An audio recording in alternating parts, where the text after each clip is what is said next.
なアルトマイクみたいになりたい。でも電話してくれない。オークランドとブックレンドから世界チャンピオンバーチャルプローズ始まるよ。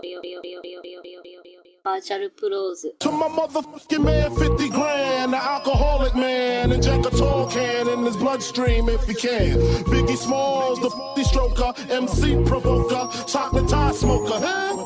I like to max and Maximas and Acuras. Your girl butt cheeks, I'm smacking, huh? The raw rapper, spine snapper, with the little, cause all my lap a shot, the ball, I ain't your fucking comforter. And if I ever fall in love, I bet I'm fucking her. Ask the if I didn't choke her. If she try to front, then I drop the chuck. Episode 64 of that World Champion Sound Virtual Bros podcast. My name is Al, aka Henny Omega, aka the Bandman, aka Bougie Nagata, aka Two Phone Scorpio, aka Super Brazy, aka The Wham Bars, aka Weed Me More, Call Me Rise Smacks, and with me, one half of the Holy Scheming Army, one half of Blemolition, one half of the Heavenly Thotties, one half of the Bread Hunters, my main oos, Mike. Hey, what's up, motherfuckers? It's Mike, a.k.a. Violent J.J. Dillon, a.k.a. Sticky Fuji, a.k.a. Tim Tam Bigelow, a.k.a. Crack Saber Jr. Today's topic, the Wrestlemania 34 recap. Listen to the daddies talk about the granddaddy of them all. Hit us on Twitter and Instagram at VRTL Pros. Hit us on SoundCloud. Hit that heart. You know I like it. Hit us on iTunes. Leave a 5-star review, please. And if you haven't subscribed, do so as well. And if you want to participate, please email us at virtualpros64@gmail.com. Mike, we got some emails. We got a lot of emails. You mind starting off with the first one? Yeah, sure. Just so you guys know, if you're listening to this, I'm moving, as most of you guys know, listen to last episode. So we're splitting up the emails because we're recording 2 weeks in a row and blah blah blah. Either way, if you fucking wrote an email and it doesn't get read on this episode, don't worry, it's gonna get read on the next episode. So don't be a wiener about it. We promise. The first email is from Quincy. It says, regarding a question from the last show. Hey guys, so a year ago my house did catch on fire while I was asleep, and the first tee I grabbed on my way out of the door was my Lisa Frank style New Day t-shirt. So I want to know, what is the most shameful wrestling shirt to be stuck wearing when fleeing from an emergency? Keep it fire, Quincy, aka Beast from the Southeast, aka the Shame Maker, aka La Sobra. See, man, I already forgot how much in detail we went over this on the last episode, but I think about fires all the time. And even me and my girlfriend were doing laundry yesterday, and we have to leave the house and go downstairs to do that.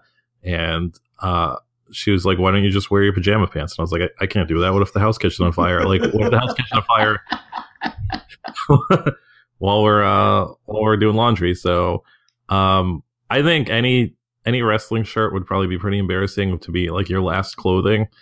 I think like a Bailey, can I get a hug shirt? Maybe oversized a little. Maybe you grabbed your cousins who's bigger than you or something, or you're a woman and you grabbed your boyfriend's double XL. Can I get a hug shirt? But I think that would be the most embarrassing, to be stuck staying in a hotel overnight while your house burns and all your belongings burn is a Bailey shirt.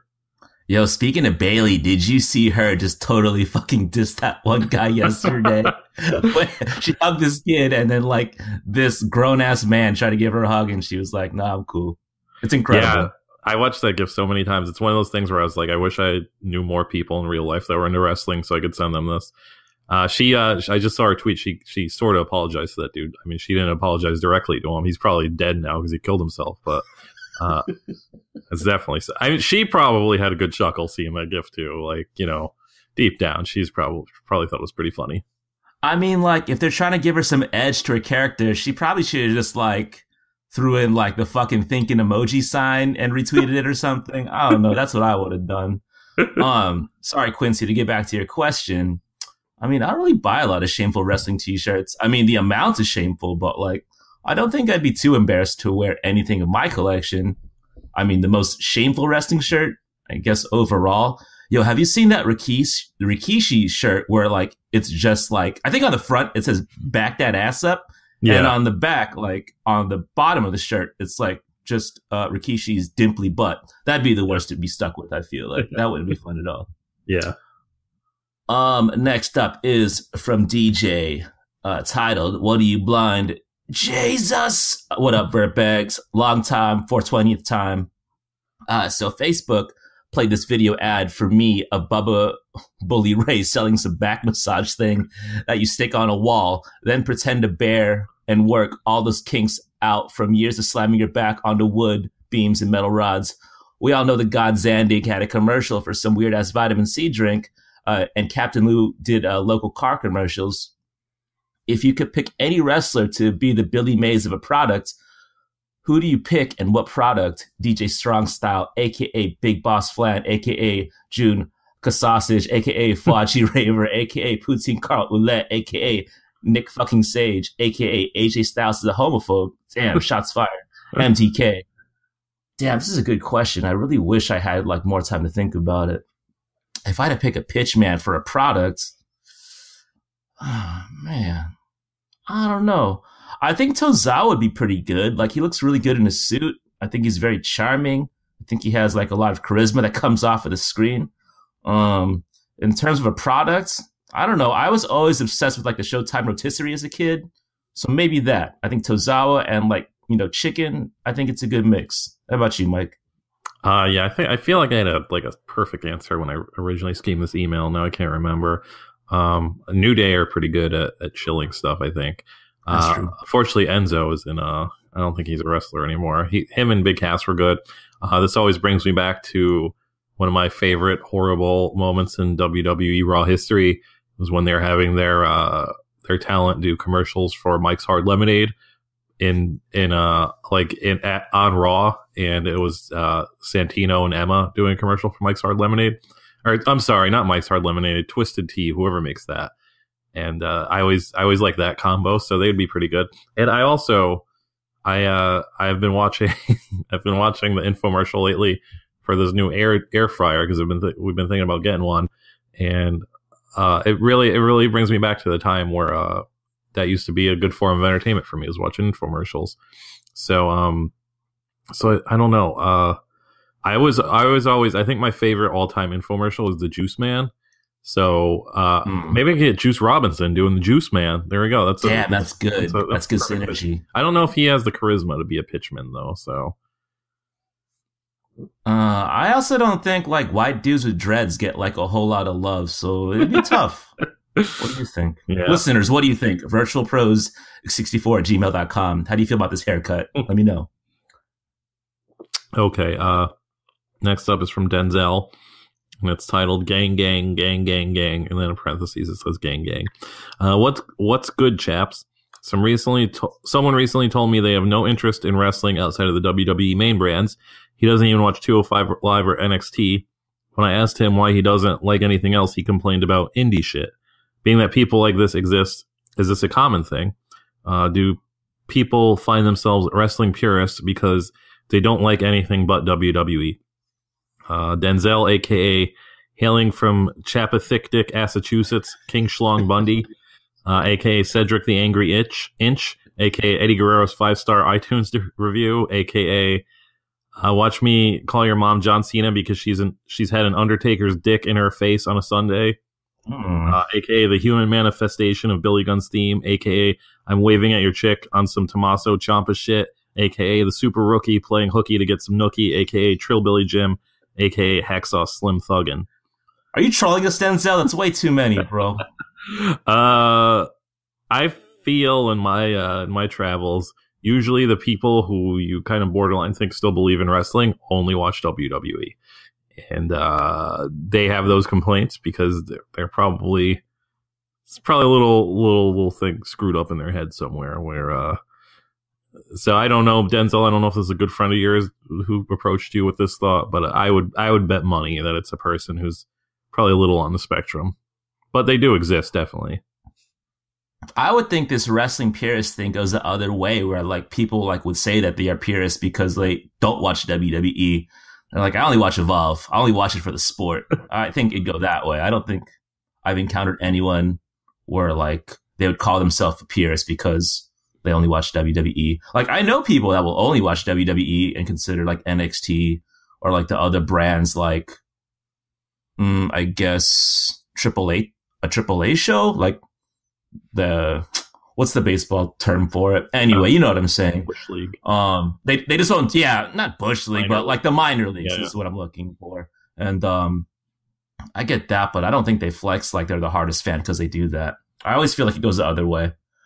Next up is from Jordan, titled Helping Out a Homie. What up, bros? My friend is a longtime B-boy and has been looking to incorporate more wrestling moves into his breakdancing arsenal. He recently started using a Stone Cold Stunner as a part of his routine and asked me for further advice and footage to watch for inspiration.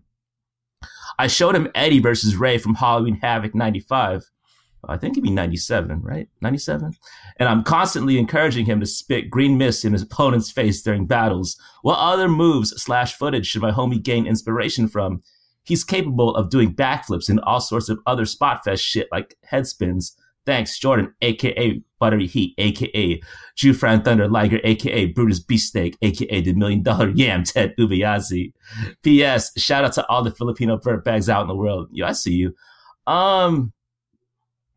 Man, a wrestler that I would like catch inspiration from if I was a breakdancer.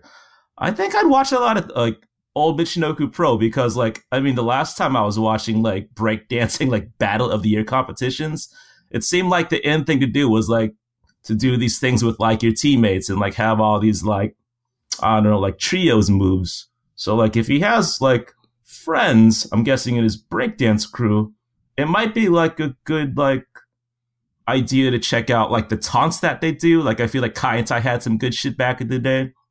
Maybe reference that. As an aside, like the finest girl like in high school, she borrowed a Battle of the Year tape for me, and she tried to do like I think like a flare or some shit, and he broke her arm, and it was pretty fucking devastating. Ashley, if you're listening, I'm sorry that you broke your arm.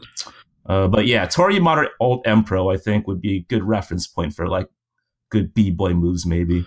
I'm just gonna imagine that Jordan is friends with the Jabberwockies because I think those are the only people who actually dance anymore, but I'm gonna just assume it's them.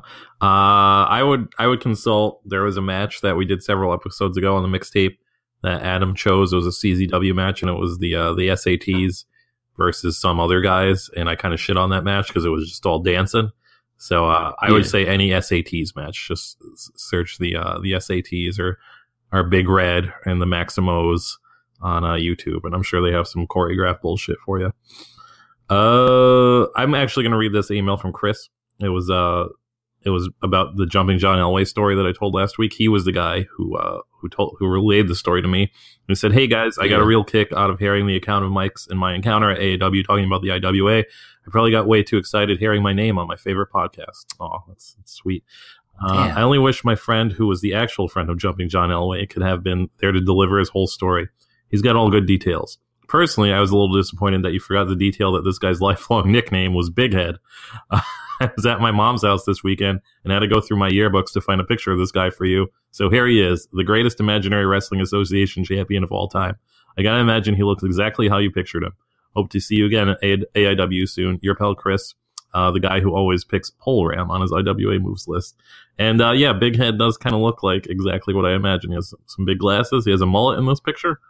And that is Jumpin' John Elway. So it's good that this lifelong mystery has been answered through the power of podcasting. Yo, thanks, Chris, for writing in. Appreciate you. Next up is from Bradley, titled 8 = D. Oh, he's talking about like a fucking penis. I got it. Hello, my darling boys. I have been listening for a long time, and this is literally my first time emailing. Long time, first time for short. If you're running short on time, we have all the time in the world for you, Bradley. I'm a wrestling fan, very much so, but I don't have much time to watch wrestling outside of WWE. I've recently realized while listening to your podcast, because I am an overall busy boy and mediocre father, that I don't know what the fuck you're talking about 90% of the time. And yet, it took me well over a year to realize it. Y'all, some real good speak talkers, especially about graps. Sorry it's been so long, but I figured you guys wouldn't mind a super long compliment email. Please keep the cast going. Listen to Cena's washcloths. I love you. Goodbye. Brad, a.k.a. Dizzo, a.k.a. Chris Hero, a.k.a. The Grundle Taker. I like that a lot. A.k.a. Stroke Kozuna. I like that better. A.k.a. Hunky Dory Funk, a.k.a. Alistair Crack, a.k.a. Regret the Shit Man Sharp. Yo, thank you, Bradley. I think it's the highest compliment when like people will listen to us talk and like they're not too sure who Super Delphin is, but they find it entertaining. When we're just kind of babbling on for an hour and a half, 2 times a month. It's really appreciated. Yeah, first off, Brad is lying. He's ran before. This is just his little I was going to say. Second off, not to get too behind the curtain, but Brad is a professional rapper, so his AKAs, I think, should be even better. So next time, try harder, Brad. I'm just kidding. Damn, Brad. I'm just kidding. No, they are very good. I would expect nothing less from him. So, next email is from Jason. Question about casual fans. Hey, Al. Hey, Mike. I'm loving the podcast. It's been really helpful when I'm out and about working in the glamorous world of sanitation. I would even say it's pure zen while traveling all over town. So my question is, has there ever been a time where you experienced a casual fan losing their shit because you told them you were not a fan of their favorite wrestler? For example, my friend Chris from high school was really into WCW back in the day. He hated the WWF with a passion. To this day, Goldberg is my friend's favorite wrestler ever. When it was first announced he was coming back for a second run in the WWE, he asked me what I thought about it.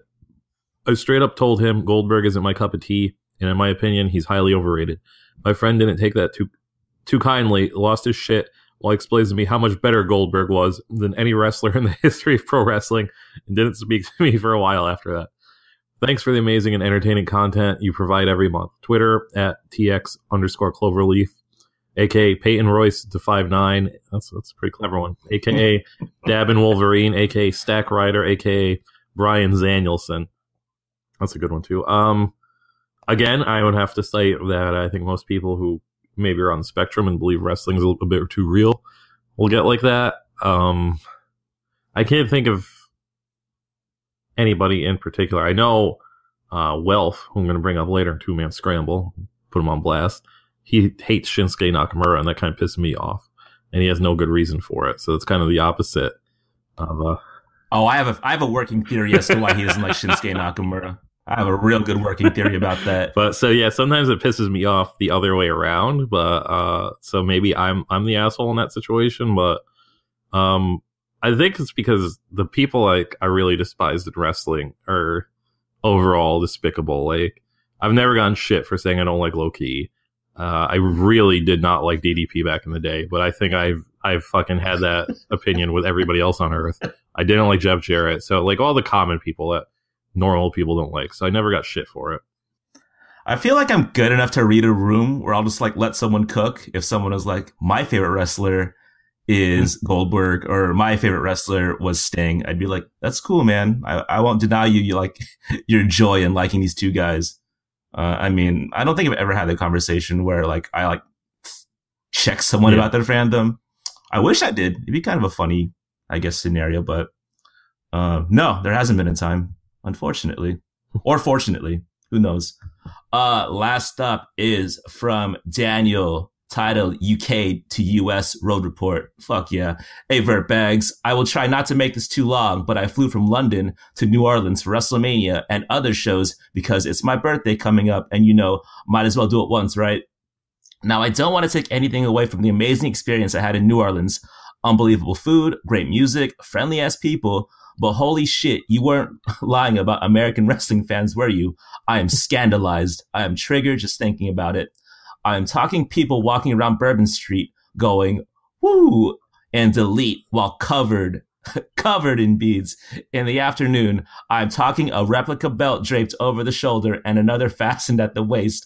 I am talking the guys who chanted Ahmed Johnson at Keith Lee. That's fucked up. The same guys who openly admitted I'll fuck anything after being told nobody's gonna fuck you, buddy. I am talking Flip Gordon fans. I am talking about the guy in the front of me at WrestleMania who got visibly annoyed because I said the earth wasn't flat. It's the guy at ROH who walked around singing Roman Reigns' theme song as a smirk joke. It's the hundreds of people that wore the Undertaker All Lives Matter t-shirt all weekend. It's the fact that so many people paid hundreds of dollars to boo through the main event of a show without even trying to get their money's worth. Oh yeah.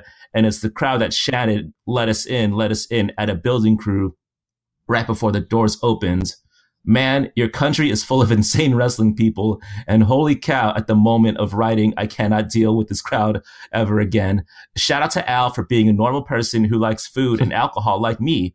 For Mike, sorely missed, by the way.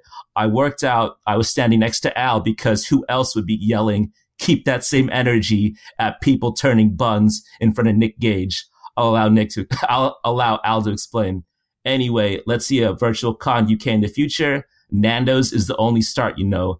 Daniel, aka Secure the Bagner Jr. Oh man, WrestleMania was like only 2 or 3 weeks ago, and Daniel, you're bringing back a lot of fucking feelings. Most of them pretty wistful. Yeah, I met Daniel at the Janela show. I saw him with this fucking pretty fly babe jacket, and like I think Daniel might be like 6'8", and I was like, yeah, I think that's him. So I came up to him and I was like, yo, what's up? And we had a good little chat. But yeah, I really think you covered everything about that weekend, man. It was all pretty fitting. I think the craziest thing, well, not the craziest thing, the cringiest thing I saw was after the Janela show. This dude in a Bullet Club hat, he like pushed the doors open and he was like, worst fucking show I've ever seen in my life, like with his heart. And I'm like, man, I had a great time that weekend, but like, I also remember that like people for real, like live for wrestling out there. And I just can't relate. Like to me, it's a hobby. I think it's a bigger hobby than most because like we do this podcast, like we maintain an Instagram that like, I think we're always, I mean, for me, I'm always trying to like cover things that happened in the 90s and things that I enjoyed back in the day. So I think my fandom is a little bigger than others, but there are people out there that like, I think it's the only thing they have going on in their lives. And it's always jarring every time. But yeah, Mike, what do you think about this email? Do you want me to tell you the keep that same energy story? I mean, we could save all this for the main segment because that's pretty much what we're talking about. But he kind of, I guess, tipped the hat to what I was expecting for all the stories for you to say during the main segment, anyways. But I'm glad a UK person can get a perspective from that. When me and Welf and Thrift Store Jobber went to WrestleMania weekend like 4 years ago, when it was fucking garbage bullshit back then, or 4 or 5 years ago, and it was just like a few tiny shows. We met a guy from the UK too, and he was pretty cool. So it's cool that people fly out here just to do WrestleMania weekend. But even when it was kind of lame, and it's cool that they continue to fly out here, even realizing how shitty wrestling fans are here. So, I mean, since it's topical, cool. I'll tell the story. So, like, okay. Nick Gage came out, and there was a section of fans. They were saying fuck Nick Gage," and they had their fingers out. And then Nick Gage came to their section. He's like, what's up? Like, see me out in the parking lot. And they were just dead quiet. It was the fucking best. I think one guy walked away. He was like, it wasn't me. I didn't do that shit. And it was incredible. Like, keep that same energy if you're going to flip off fucking Nick Gage. Me and Stash Pages, we were throwing up our fake gang signs and fucking yelling like, we would have rode for Nick Gage that night because we were definitely like on one, because I think beers were pretty cheap. Like tall cans were like $5 from what I remember. And I think for like a wrestling show, I mean, I think AIW has pretty good prices too, but $5 tall cans, not a bad deal. But we would have definitely fucking fought for Nick Gage and the MDK gang, even though like we haven't been initiated in. It was a good time, but like those fans, y'all are cowards. He said, fight me outside, and y'all didn't show up. So there you go. That was it, right? Yep. All right, cool. We'll move on to Two-Man Scramble. My first topic, kind of an editor's note here. Mike, earlier this week, he made a comment about people inquiring about like old t-shirts or whatever, old merchandise. And he stated that they sound like Jimmy Witchard from King of the Hill in his head. I just like to say that for me, everyone I talk to in the DMs either sounds like Jadakiss or like a really sultry phone operator. Please excuse my co-host for this early tweet. I apologize. Mike won't apologize, but no, it's you and Thrift Store Jobber gets it too. It's, what size? What size? Tell me what size. And it's just like stuff that you don't even say is for sale. Like, have some fucking tact, man. Jesus Christ. The fuck is wrong with you? Do you just run into people's houses and grab their shit and just like, how much? How much? How much for this? I'm only laughing because, damn, it's not true, but, Mike has good impersonations. I love all you guys. If you guys want to talk, we can DM each other, as long as you're not too weird. Next up is a hard-hitting wrestling chat. This guy said, what size? Without giving too much away, how good are the New Japan appearances in Yakuza 6? They're pretty sweet. I've just gotten to I'm a little past the part where they introduce all of them. Yeah. Okada's is pretty good. It's the other guys, I won't say they stick out, but I think I gotta play it for a little longer to see it. But yeah, when Okada showed up, I was like, holy shit. Like I knew they were in the game, obviously, but I was still like, oh man, it's like, because I knew it was like that other part of the game that I'm probably never gonna play. And I was like, they're probably not in the main game, really. But when he like just showed up while I was walking out of the store, I was like, oh shit, this is awesome. Yeah, I got God of War too, and like I'm just trying to rush through it, even though it's like an incredible game, just to fucking run into Okada in a video game. So I'm looking forward to that a lot. My next topic, I guess the OG Captain New Japan, aka Bone Soldier, he got fucking fired, man, for gambling problems. Yeah, I heard that. Yeah, so apparently the new Bone Soldier, he's set to debut at this year's Best of the Super Juniors, which I think is weird because the OG version, he's definitely not under 205 pounds. I mean, I guess like everything will be forgiven if this guy's name is like El Hijo de Hueso Soldado, Bone Soldier Cito. Bone Soldier Jr. would be tight if you went by BSJ. I'd buy the t-shirt. However, who do you think was more bummed when getting the news about their debut characters? This new Bone Soldier or Fandango? Well, Dave Meltzer's speculating who it is, so I can imagine it's that person because he's a storied wrestler with a very long past, Who is it? Dave Meltzer speculating that's Taiji Ishimori. So, oh no. I mean, I can understand it. Like he's 35, so maybe he's like in his twilight years, but still, man, it must suck to. But I could be, or Dave Meltzer could be wrong about it, but. Yeah, it might just be this guy who's had he was the longest running Noah Junior champion. He just had some belt in TNA, and now he's going to be in New Japan as the Bone Soldier, apparently. But I don't know. Bone Soldier's a sweet name, man. Maybe he'll be cool. Bone Soldier means you're going to fucking open the card every time, dude. Let's be fucking real, dude. We'll see. You're not Bone King. You're Bone Soldier, dude. You're just a fucking pawn, man. Wait till he wins the Best of Super Juniors, then we'll see.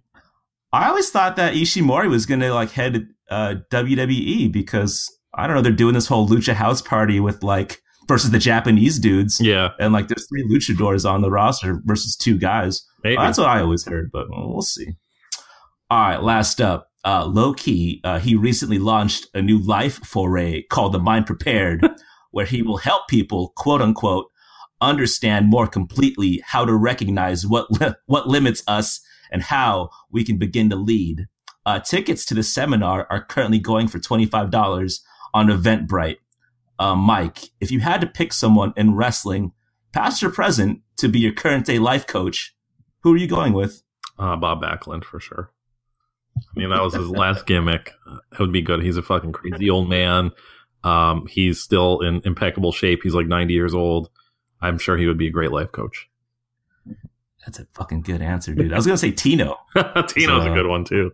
Even though Tino'd be fucking sweet, dude. He's been barely on TV for the past 4 years, so I don't know if that. Yeah, but he still has a job, and I think it's because he might just have this really good work ethic. He drives a Maserati. Like he didn't fuck up, man. He seems to be in tip top shape. I would learn from you, Tino Sabatelli. Let me know. That's all I have. Okay. I might just run through all. I was going to try and save some of these for our episode we're going to do in a week, just so I didn't go through them. But just in case, I might be a little thin next week. But first, I wanted to say thanks to everybody. Last episode we were saying like how it's getting a little tougher to do this show, and I'm moving soon. It's a pain in the ass, and so many people reached out to us. So many people like individually emailed me and texted me, and thank you for the support. Because it means a lot. It means a lot to me. it's good to be able to do a podcast without a Patreon and still have people support you in other ways. It feels good. It feels good not just taking their money. Also, do you have anything to add to that, Al, or no?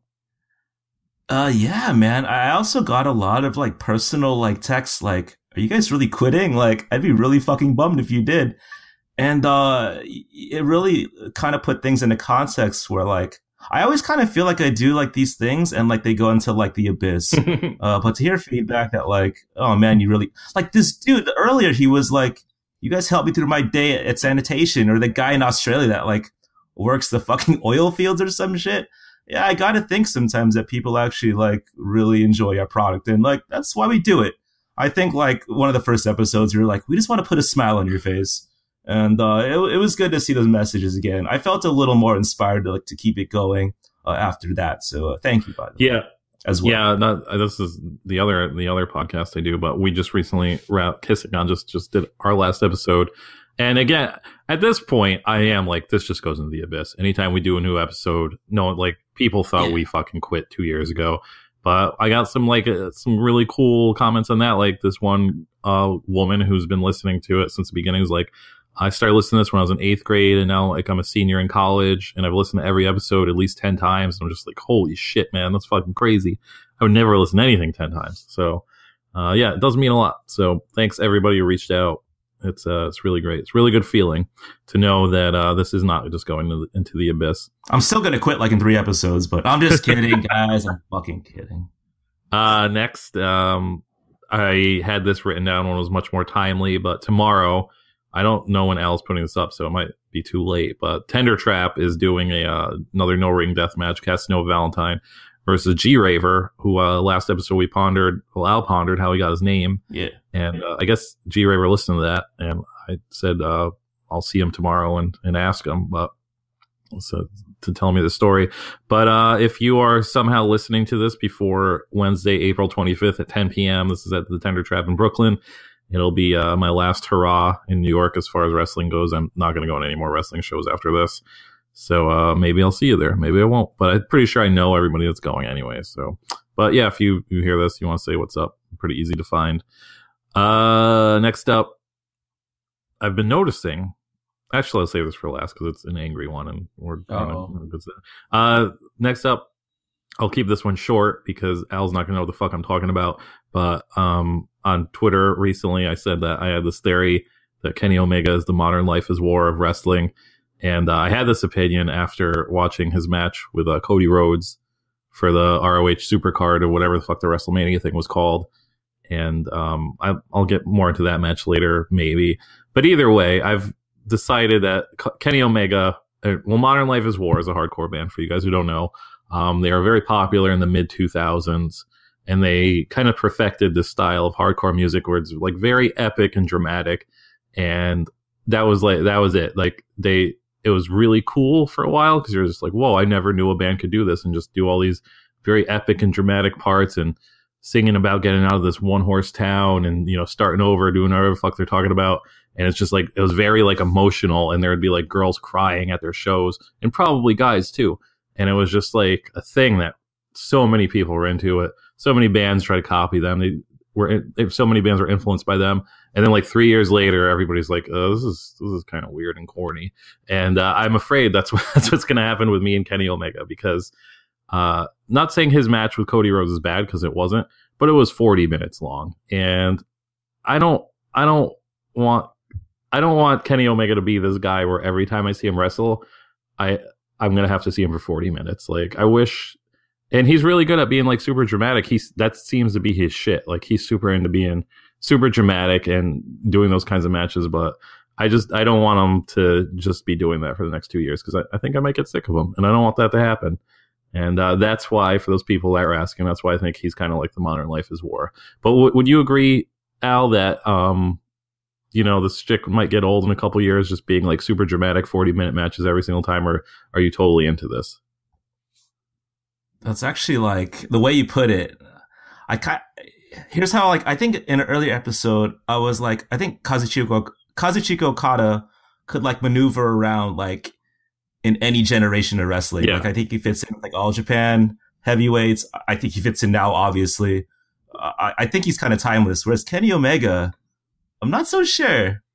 And like, I was watching an old Sabu match, and I was like, man, Sabu definitely an innovator, but like definitely a hard time to watch those kinds of matches. Yeah. And I just don't think he has like a timeless style as opposed to other people currently. So I kind of see where you're going with this. I don't even like watching 40-minute matches for leisure, like with anybody. So like, if this is his whole thing, like from here on out, then yeah, I'm gonna get fucking sick of him. Yeah. So hopefully switches up. I definitely don't want to ever see him go to WWE. I am fully capable of expressing without being a grump that even if my favorite guys go to WWE, I know it's like a totally different thing. So it's not like something I'm ever going to enjoy on the same level. So hopefully he doesn't do that, but I wouldn't mind seeing him beat somebody's ass in 15 minutes. That's fine. It doesn't need to always be 40 minutes. Or even lose in 15 minutes. I'm fine with that too. Next thing was, this is now several episodes ago on the Ethan Page podcast, Bitter Boys Club. He says like a lot of, I wouldn't say mean stuff, but bitter. I guess bitter would be good. That's why it's called Bitter Boys Club. But he does say a lot of stuff that I think other wrestlers aren't willing to say, not in like a crabby bitch way, but basically what I'm getting at is a few episodes ago, he talked about how one time a fan complimented him on how good of a thigh slap he got on a kick, and I've been thinking about that every day ever since. Like, I can't imagine being the person to fucking have that come out of my mouth to a human being, let alone the guy who did it. I don't even want to say that to my friend, like, oh, we got a good thigh slap on that. Who fucking thinks like that? I can't believe somebody would say that to the wrestler. And I don't know, man. It gives me a whole new respect for wrestlers having to put up with fucking fans' bullshit just to get their money on a shirt. Because, man, fuck. I would have spit on that guy's face. Like, that's fucking... Who fucking says that, man? That was just horrible. So, hats off to you, Ethan Page. I respect you a lot more for putting up with that shit. Welf, this is much funnier last week, but he went to NEW, which is Northeast Wrestling, and Emma and Mandy Leone were there. And in a group chat, Welf said that he had to get his hair cut and shaved before he got a picture with them. That was one of the saddest things I've ever heard Welf say. Hands down. Welf's a man. He's married. He has children. He's a good-looking man. I don't know, man. I don't want him to fall on the complimenting people on thigh slaps level of people. So I know what he didn't mean it that way, and I told him I was going to mention this on the podcast because it was so sad. So, but I know he's not really like that. Finally, as I was getting at, I've noticed it's like every week now there's like 3 new shirts that somebody's putting out, and I don't want to particularly stop making shirts, but I kind of want everybody else to stop making shirts, and I got to figure out a way to make this happen. I don't know. I maybe start poisoning people. I don't really know, but just, I know I'm gonna sound like a bitter person, but like, seriously, guys, like you gotta pace yourself, man. You can't do this, man. Like, you're gonna ruin it for all of us, basically. Not everybody wants 75,000 fucking shirts, man. You gotta coordinate. I don't know what the fuck to tell you, man. We don't release that. We release like 4 shirts a year. I don't know if you're just addicted to it. Not every idea needs to be a shirt, man, because it's just kind of like 6-7 years ago, I remember Barbershop Window came out, and I was just like, holy shit, like, people can make wrestling shirts that aren't fucking stupid? This is crazy. And they had like 5 designs, and they were borderline okay. They were all like, I wouldn't be embarrassed wearing this in public. And fast forward a year later, and it's the cringiest fucking website ever. There's 5,000 dumb fucking designs. They all suck. They're all stupid. And I don't want, and then, it's like we came along, and not just us, but, other people came along, and it's like, it's getting to be like that, where it was like refreshing, and we're just like, yeah, this is great. We're making our own shirts. They're cool. They're not embarrassing to wear, but it's going to get to that Barbershop Window. If you guys, you gotta pace yourself. Not saying people are doing bad work, but yeah, man, I know everybody wants that money, but you gotta, I don't know. I'm sorry. I don't know if Al has anything to add to this to sugarcoat it, but it's just like, you got to slow down. You got to, because it's soon everybody's going to be selling 5 shirts, and then there's going to be no more shirts. So no one needs fucking 75 shirts of the same 90s fucking Japanese wrestler. No one needs this. So just please be mindful, be considerate. Thank you. From my side, I have 2 more ideas, and it's probably it. Like Al said, I have like two more ideas. One is too wild, and it's never going to happen because I don't think it would sell. And the other one has just been kicking around in my head for 2 years, and I can't really make it concrete. So yeah, I'm cool. Stop making shirts at this point, because it's just like, guys, like you gotta slow down. If you're making new shirts, if you're making fucking New Japan Pro Wrestling shirts, you're putting yourself in danger. But make all those you want. That's fine. The people, they're getting more and more fans every day. But once you start getting into this 90s nostalgia shit, it's just kind of like there's only so much room. We gotta pace ourselves, guys. What was I gonna say? I don't know. You might be right. I mean, like, I went to fucking Japan and visited at her bar, and then, like, I think that's when, like, it became kind of popping for us on our end. When I got that picture with her wearing it, that's when, like, we were off to the races. It's a good play. Don't get me wrong. Yeah, like I said. But yeah, wait, go ahead. Oh, wait, actually, what shirt are you talking about? Does it involve rappers? Oh, what do you mean? What shirt? What are you talking about? Your wild idea. Oh, you mentioned it to me. Oh, before. No, I just like. There's actually a wrestler that's pretty huge that no one's done a shirt yet, so I won't mention him. But it's just like a shirt for somebody I've liked forever that I wanted to do. I don't have any idea that was a rapper. The other idea was for a tank top, but I think wrestling fans and tank tops don't really mix. So I don't know.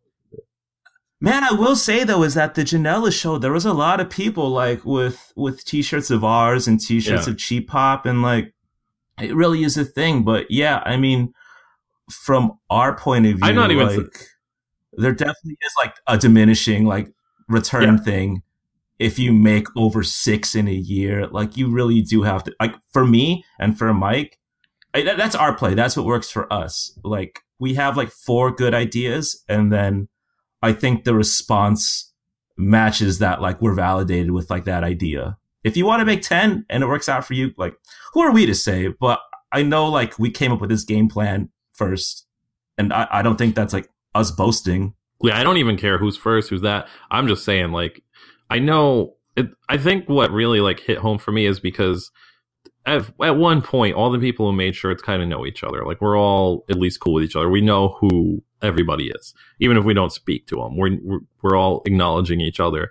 But it's gotten to that point where there's like a second level now of people like none of us know that are making shirts, and I'm just like, okay, this is gonna get bad. Like, I know those people, those newer people, they're probably selling 5-10 shirts. That's why even bothering at this point.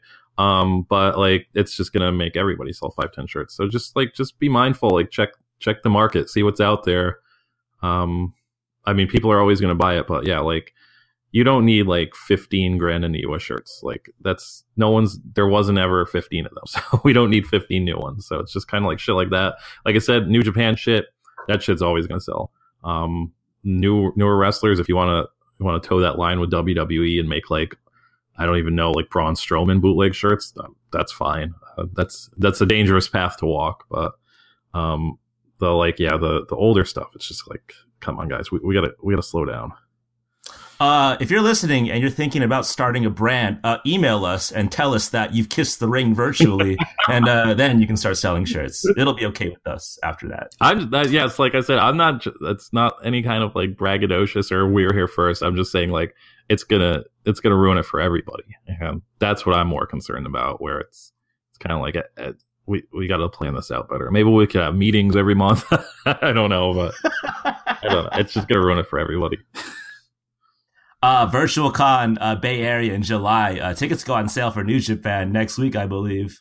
Let's have this roundtable at like a Sheraton or something, and we can discuss like who gets what week, and it could all be like a symbiotic thing. We could all benefit from this, hopefully. Was that your last one?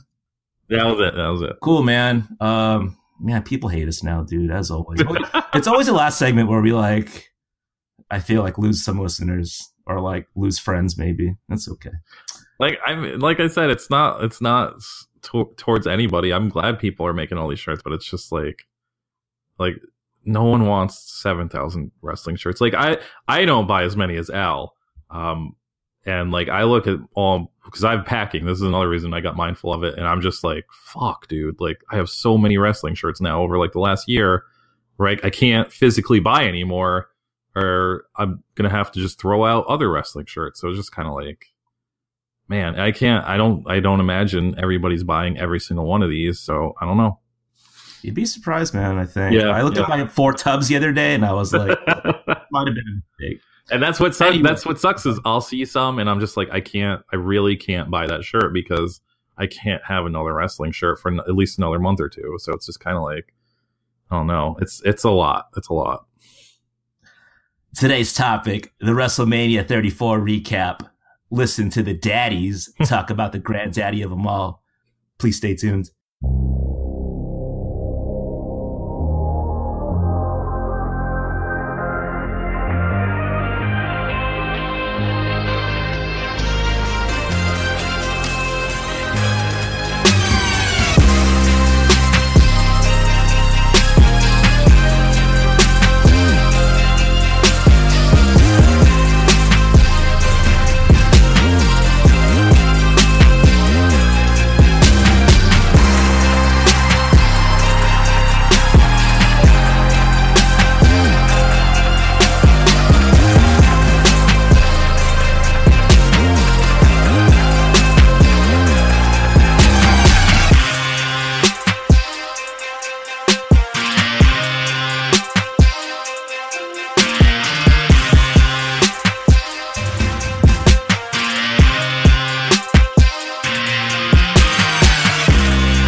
Okay, and we are back here on Virtual Pros episode 64.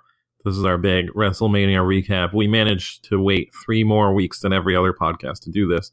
So we're absolutely the last wrestling podcast you're going to listen to talking about WrestleMania. If you didn't know already, Al actually went there. I did not. I did watch a whole lot of wrestling, though, and I'm not going to bore you with the boring shit because I didn't write any notes or anything like that. But I kind of just wanted to hear from Al, you know, what his experience was at WrestleMania, mainly because it was in New Orleans, which, as you guys probably know, if you're from America, is what you would call a party city. And so that's cool because usually it's just in a normal ass city. It's not in a party city. So that kind of made me regrettable that I didn't go. But then I watched one video. I watched Wrestling with Regret. That's a guy on YouTube that has many, many followers. And so you probably know who he is.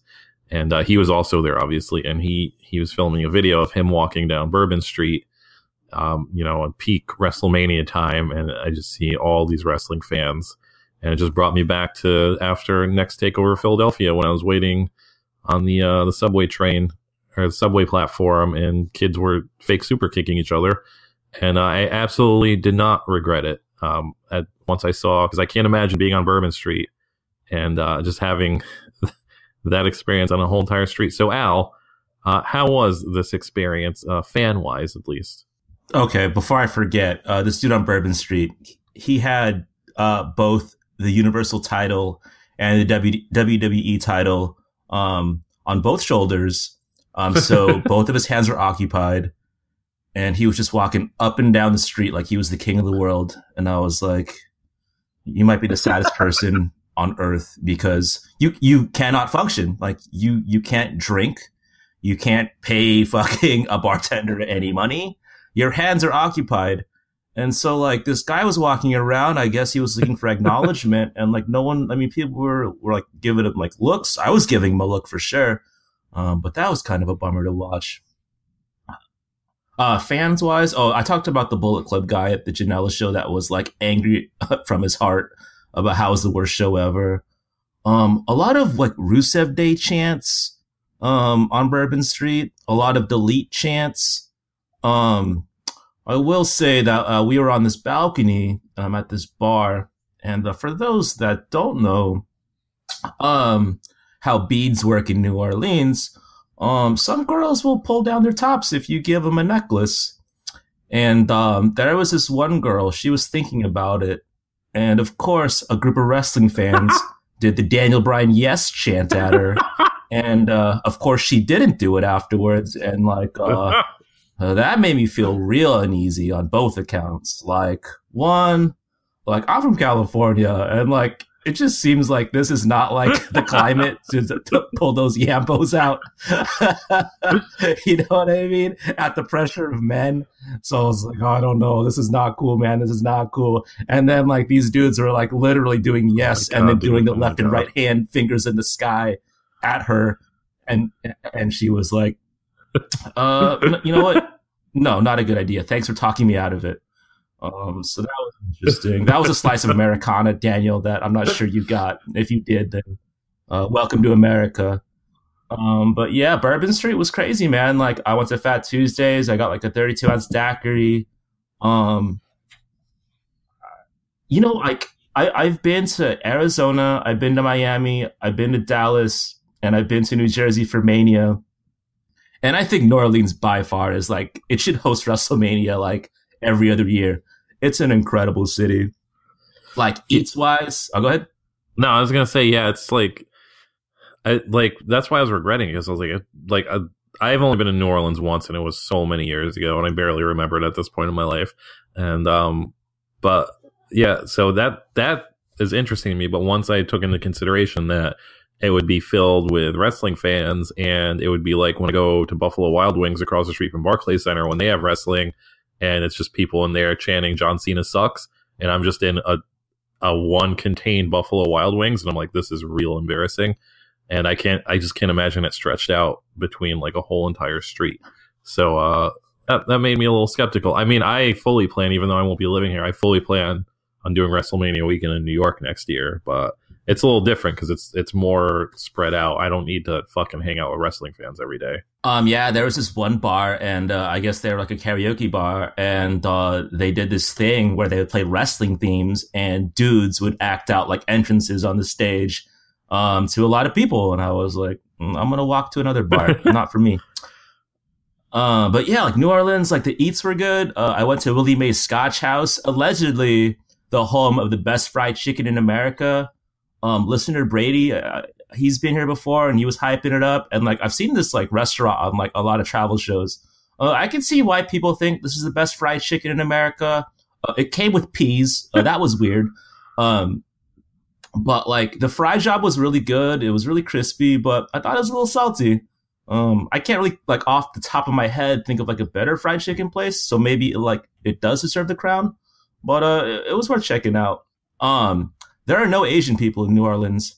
And so like there was me and a friend of the show, Joel to Sleep, and his girl, Paige. What up? We went to go eat brunch, and our waitress, she was like, "Didn't I see you guys here yesterday?" And we were like, "Nope." And she was like, "You know what? I'm gonna come clean. I don't see a lot of Asian people around." And I was like, "Listen, lady, I can't tell either." And she fucking lost her shit. And like, I will say that like people like in that area were super nice, and like I wasn't offended at all. Like, if I don't see like Filipino people like every day, and like all of a sudden I saw one, I'd be like, huh, that's interesting. I wouldn't give them like a crazy stare or anything, but you know, I'm not in California, you know what I mean? So I get it.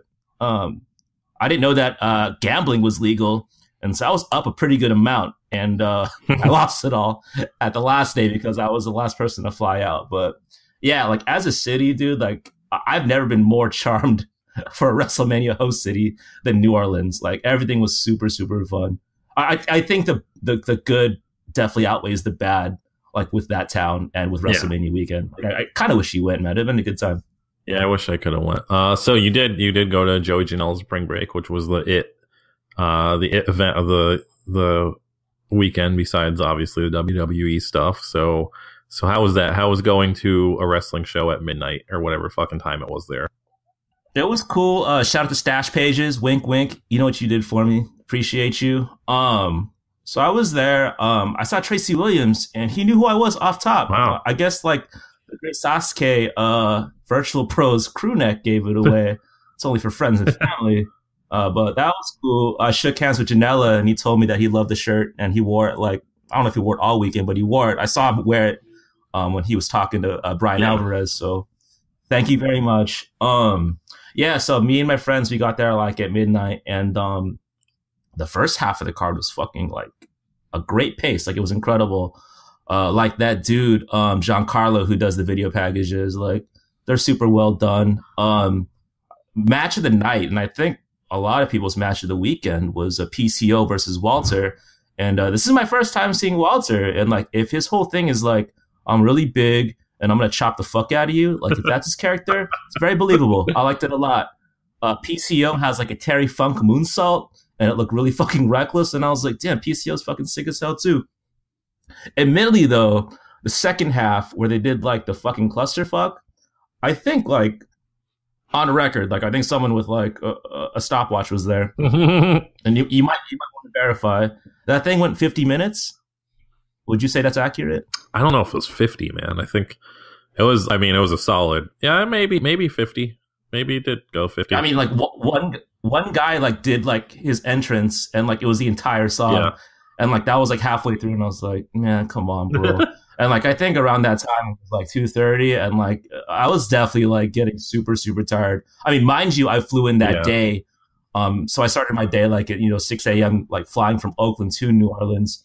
So I think like once that started to happen, and also Quackenbush wrestled, and like for me, it's just not my guy. So like it was just like two things back to back I didn't really care for.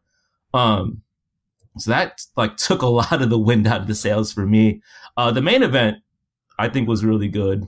It was crazy to see like Monk Sasuke like do all of his shit like live in person. So that was tight.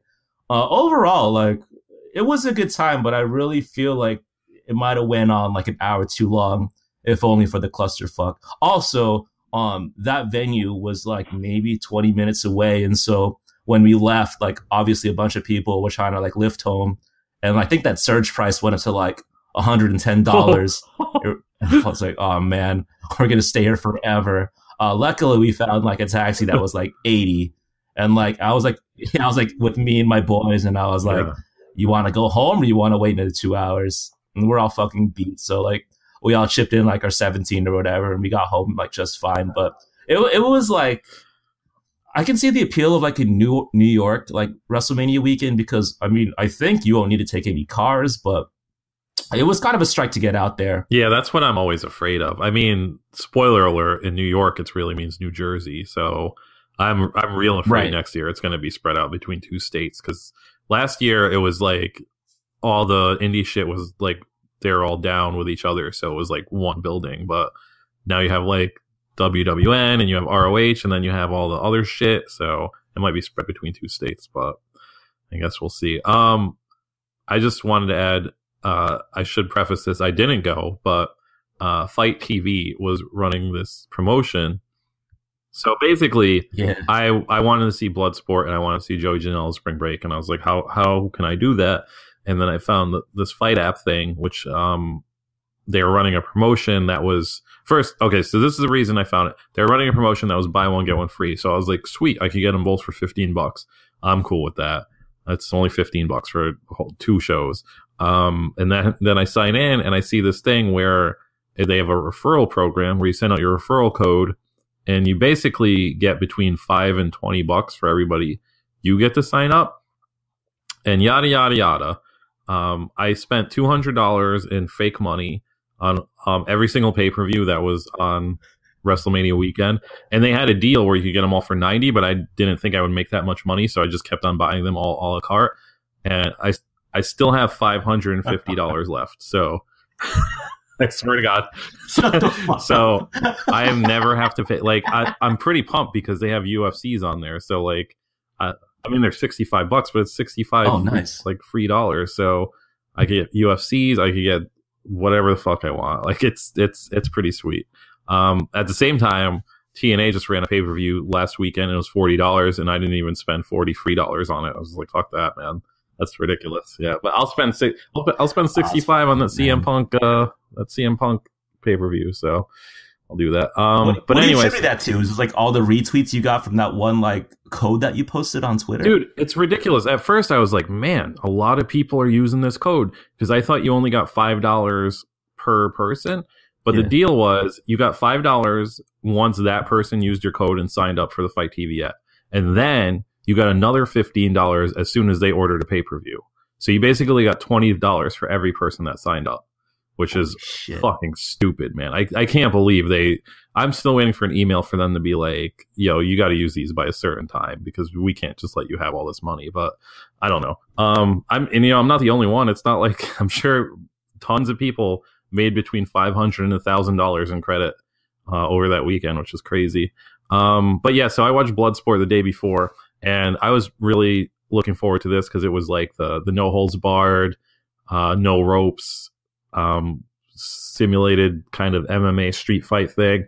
And did you see that at all or no? I did, and I was at work. I was kind of bummed out about it. Yep. It was pretty cool. Like, I will say it's just like I always say where the endings were kind of shitty because you're just like, you know how real fights end now. And it's real hard to simulate that after you see it so much. So I thought a lot of the matches didn't end too great. But overall, I really like the feeling. I mean, hopefully they'll do it every year. I would even be down if they did it like a couple of times a year. So yeah, hopefully they keep that going. But yeah, Janelle Spring Break outside of NXT, which I'm sure we'll talk about next, being pound for pound the greatest WWE card in the history of WWE now because it had so many great matches. But outside of that this was clearly Joey Janelle Spring Break was clearly like the most fun thing to watch. I had the benefit of not having to watch it at 1 to 4 a.m. So I got to watch it during the day the next day, and it was a pretty great thing to sit around and watch while I was like packing and shit.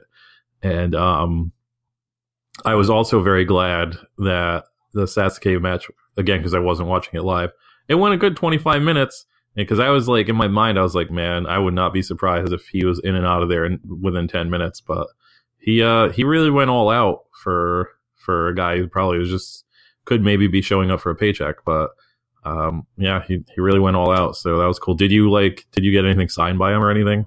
Nah, I mean, I met him before. Yeah, that's right. Yeah. You know what I'm saying? You know what I'm saying? I met the guy before. No big deal. I mean, Sasuke, go back. You know what was sad though is that like he had a table and no one fucking like was really checking for him. That was really expensive though. I think he was selling like $500 like authentic masks, and I was like, probably not the move right now. Actually, I don't know. That's a lot, man. That's a lot for a fucking replica mask. Yeah, that's all. I'd hope it's more than a replica at that price. Because sorry, yeah, it's probably like the A grade, like the champion jersey with like the stitching and shit version of his mask. Because the luchadors sell those shits for $150, and I'm just like, you're fucking nuts. But yeah, so for $5, they better be some special shit inside of them. He might have did like a farmer's market thing where like after the show, like he might have slashed him like to $250. Yeah, he just didn't want to take him to onto the airport. But yeah, NXT is gonna be super short. I linked up with my man Brian, and I got real excited. It was me, him, Joel. We showed him how fucking basic ass California Asians get down, and we were shooting Jameson at the bar with my brother. And long short, I don't remember a whole lot about that show. I remember Kairi Sane, and I remember getting real excited about that. I remember yelling for Tino Sabatelli, and from the ladder match to like the Gargano match, don't remember a fucking thing. Wow. So I legit blacked out at probably the pound for pound greatest WWE production of all time. Fucking because of Jameson. That's a long time to be out of it, man. I mean, you see me pass out at the fucking Onita show, just me with my arms crossed, my mouth open, and I was like, I cannot deal. I will say, the Smoothie King Center, they got this thing, and I know you don't like popcorn, but they got Cheetos popcorn, where like all of like the fucking kernels are dusted in like that Cheeto dust, and there's pieces of Cheetos Crunchies in there. It was pretty wild. It's pretty tasty, man. But yeah, like from a home experience, how was the NXT show for you? I was fucking. I don't gauge shit by the internet because I'm just like, I don't know, the fucking internet. Basically, what I'm getting at is like that first ladder match. I watched that and I was just like, I think this might be like the best ladder match I've ever seen. But I feel like I say that every single time I see a new ladder match, so I'm just like, whatever. Yeah. But no, it's like everybody, I think pound for pound, thinks it's the best ladder match they've ever seen. The tag match was whatever. Fucking the Ember Moon match, Shayna Baszler match was pretty decent. I thought the championship match I thought was fucking great. I didn't think it was as good as Gargano Almas, but it was really good. And the one match that people were shitting on the internet, I wouldn't say shitting on, but they were like, this isn't that great, was the Ciampa Gargano match. And I was just like, this is fucking amazing. This is like one of the best matches in the history of WWE. And luckily, Dave Meltzer backed me up on that and gave 5 stars. So I didn't feel like I was a fucking weirdo for thinking that. The one thing I will say that was weird about it was they had a plant to get the crutch to Tommaso Ciampa, and he was just a guy that happened to be on crutches just standing in the front row, not near anybody else. He's just like you're gonna have me try and believe there was just one guy, that was one crippled guy on crutches just standing by himself in the front row. Like, it was just really weird. But outside of that, yeah, that was like a really good fucking NXT, and I'm kind of on the fence about going to NXT in Chicago in June, but like they just keep getting better. Oh, is that in June? They just keep getting better and better, and I don't know, man. Like they just lost a bunch of people to regular WWE, but still, they're just fucking hitting them out of the park. But I commend you for blacking out for 2.5 hours. It's a long time to. Thank you, Mike. Thank you, Brian, for joining me. Thank you, Joel. Fucking assholes. I will say though, that fucking powerbomb onto the concrete sobered me right the fuck up. Oh wait, wrestling is real. Wrestling is real. Man, I feel real right now. I feel whole again.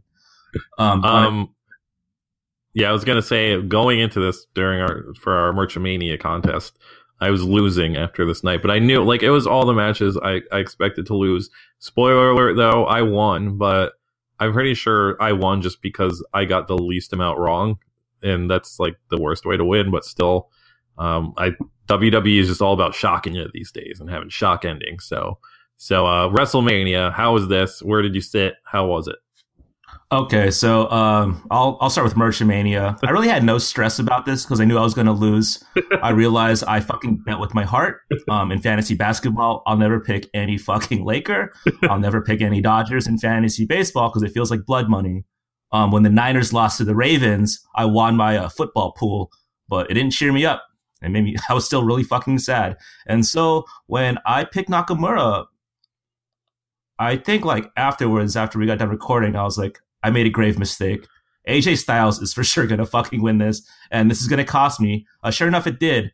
But I mean, it was Asuka, and it was Mustafa Ali all losing. And I think like that's a pretty safe trifecta for me to hit too. And that didn't happen. And once Mustafa Ali lost, I was like, that's it. I'm losing. So no stress.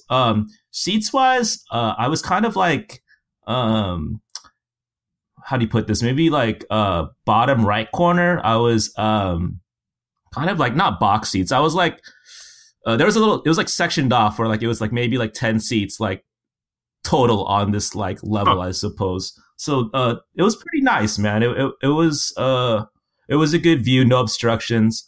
I will say, like, credit to WWE and the production values. Like, I know you haven't been to a Mania since 10. But like every time I go, like that stage and the presentation, like it has to be like the best in all of live entertainment. Like it's insane. So like I kind of am rooting for you to go to Mania next year, even though MetLife to me is kind of like whatever.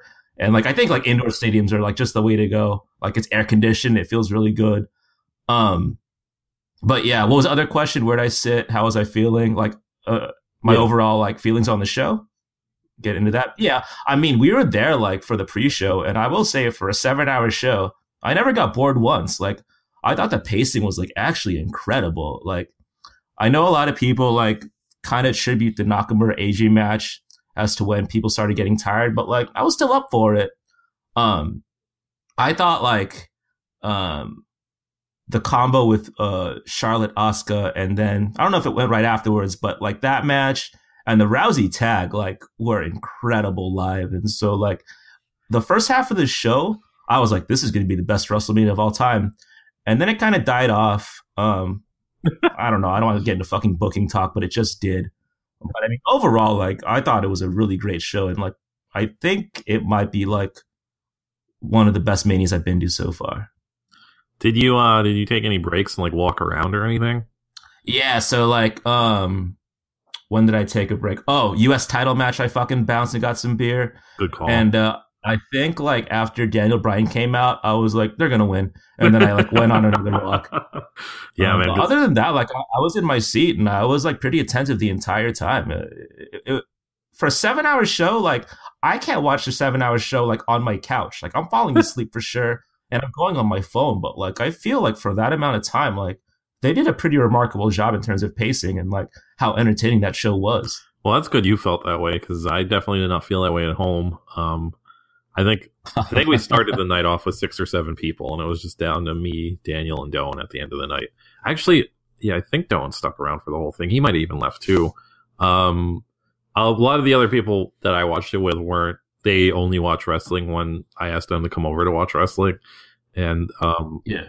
I mean, for the most part, they enjoyed the parts that I think everybody enjoyed. And it's crazy that people who don't watch wrestling have the same thoughts that people who do watch wrestling. And I know WWE always thinks that it's the opposite. But I mean, they were just like, The Undertaker still wrestling? He's so old. What's he doing? And just like stuff like that. They all like Nakamura. They thought, he's obviously very charismatic from the get-go. But yeah, so I guess I liked most of WrestleMania. I don't know, man. 6 hours is it's a fucking lot, man. It's tough to take in. I mean, if you were to rank it though, like this Mania is like probably the upper echelon. No, what do you think? I don't know. Middling? There's not like there wasn't. It's kind of hard for me to think of it that way, just because the best match was the Rousey match, and that's kind of like a stunt match. I will say though, I thought it was kind of bullshit that people were fucking booing for that Roman Reigns Brock Lesnar match, because I thought that match was pretty good too. And people were just like shitting on it just because they're fucking crabby bitches. Like, here's my thing: if you're just gonna boo, if you hate it that much, just fucking go home, beat the traffic. Like, you have, you'll save yourself an hour in the parking lot instead of just booing like a baby. If you just left, that's what I would do. Fuck, people don't just like stick around for baseball games where people are losing by 15 runs. They get the fuck out of there. So if you really hate Roman Reigns and Brock Lesnar that much, just fucking leave. People on Twitter were shitting on it. Just fucking shut it off then. Like, that's why all my friends left. They didn't want to see it anymore. I was shocked that Roman Reigns still lost, but whatever. Yeah, that's when I saw the beach ball thing in hand. Like, this had to have been like calculated by like the people that like are into like the hijack Raw thing, because that really like held down half of the stadium. Like, people were going nuts and did not give a fuck about the match. And they're like, let's just watch these beach balls. So, if you were like a part of that plan, kudos, I guess. You really did like kind of ruin the crowd for that show. I don't know. That's my feeling. I understand. If you're fucking bored, just leave, man. Like, I don't know. It's the end, dude. Just leave. There's nothing. I don't know what you expect to happen. Like, nothing cool is gonna happen. This is it. Just leave. Just to wrap this up, it was really fucking weird to like get spotted off the street. Like, admittedly, like, shout out to Burton, Daniel, like I said, Clayton, and Ted. Like, there were dudes that were just like, "Are you Al from Virtual Pros?" And I was like, "Yes, I am." And I was with my friends, and like, they got a firsthand look at how it is to be a celebrity. So that, I mean, like, I don't know, dude. How like has it happened to you where someone was like, "Yo, are you Mike from Virtual Pros?" Yeah. I mean, yeah. Yeah, it's just like, I handled it. Like, we had a good talk and all, but like, I don't think I'll ever get used to it. Like, I'll never like snub anyone at all about it. And it was really nice, actually. Lastly, I was waiting for beignets at the airport, and I look up and I see a Tommaso Ciampa in line. He had a pretty nice shiner on his left eye. That was something. After he got his beignets, these dudes were like, "Hey man, great match yesterday. Can I shake your hand?" And he was like, "No." And I think he made a tweet about it today, and I was like, "That's what I'm fucking talking about, Tommaso." You also Tommaso. You also alluded to seeing a Japanese legend there. Was that Great Sasuke? Okay, I'll tell the story now. So I'm sitting at my gate, and I look to my right, and it's fucking Funaki. Oh. And I was like, I greeted him in Japanese, and he was like, he didn't care. He was like, he asked me if I was Japanese, and I said probably like this might be worse than like, hey, great leg slap. I said, hey, no, I'm not Japanese. I just really liked your work in Michinoku Pro.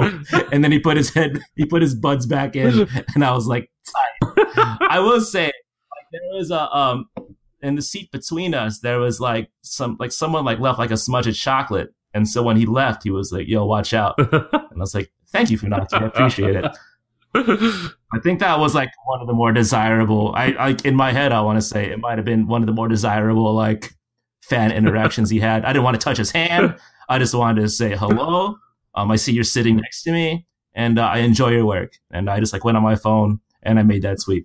Funaki, I saw you in Concord at an indie show, and I've seen you at the airport. I feel like we run in the same circles. Thank you for your work. These days, still a banger. I just had like a couple quick things to add that are really unimportant, but I thought I watched a lot of wrestling, and I thought Keith Lee was getting dogged all weekend, and I was like, there is no fucking way this dude isn't going to be in the front row NXT TakeOver. I would have bet money on it with somebody, and he didn't show up, so I would have lost a lot of money. But he's definitely coming to WWE. And I watched that whole 17-hour fucking ROH show while I was packing, and it was good, but man, I don't know, like that 40-minute Cody Rhodes Kenny Omega match. Like, I'm very glad that all of the White Bullet Club has like their own little playground in ROH, and they could act out all the shit they do there. But I don't think I can watch it. It's just like I don't know. I'm glad they do it there though, and they don't have to do it in New Japan. It's cool that they have like their own little league to do it in, but it's I don't think it's for me. Yeah, my homies like had a choice between ROH and NXT, and I was like, you guys fucked up, man. Well, yeah, I got fucked up at the end, but I mean, still. Honestly, it was a really good show, and it was very un-ROH like. I think every match had interference, which really isn't a good sign, but it's definitely different than ROH used to be, at least. So that was cool that it was kind of different, but again, like, it's been a couple weeks, and I can't really remember anything. They had a cool ladder match, a very long Cody and Kenny match, and everything else is kind of a blur.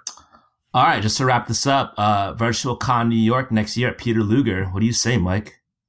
Hell yeah, I'm definitely down. As long as my life doesn't go to shit as soon as I move to Chicago, I'll be there. No, I saw you tweet about fat rice behind my back. That's fucked up, dude. I was so pissed off. I have so many food plans when I move. I'm so pumped. Oh my god, fuck off. Next up is the mixtape with Jushin Thunder Liger, Gary Albright, Tetsuya Naito, Curry Man, and Billy D. Please stay tuned.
Okay, we're back here on the last segment of Virtual Pros, episode 64.